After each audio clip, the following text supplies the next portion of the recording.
dag. Da skal vi se på montering av telefonen i en dokkingstasjon. Dokkingstasjonen er her. Telefonen er der.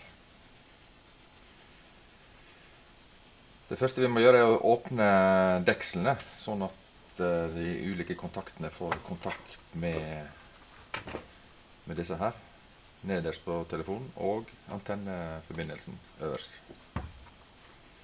Så da åpner vi dekselet her.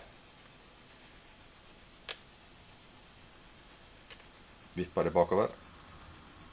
Det skal stå litt sånn rett ut, omtrent.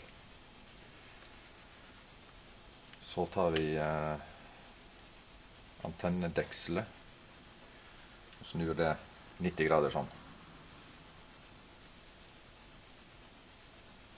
Så før vi setter telefonen inn, så bør det se sånn ut da.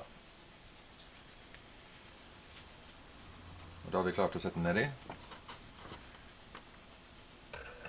Legger vi telefonen ned i holderen sånn. Så passer vi på at den flippen der kommer inn i det hølet nederst i bånd der. Og så skyver vi litt forsiktig for å se at dette her passer ned i. Og hvis det ikke passer ned i, så bør man trykke litt nederst her. Da sklir den på plass.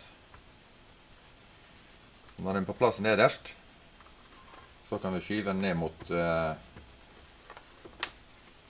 mot låsen øverst. Sånn. Nå sitter den.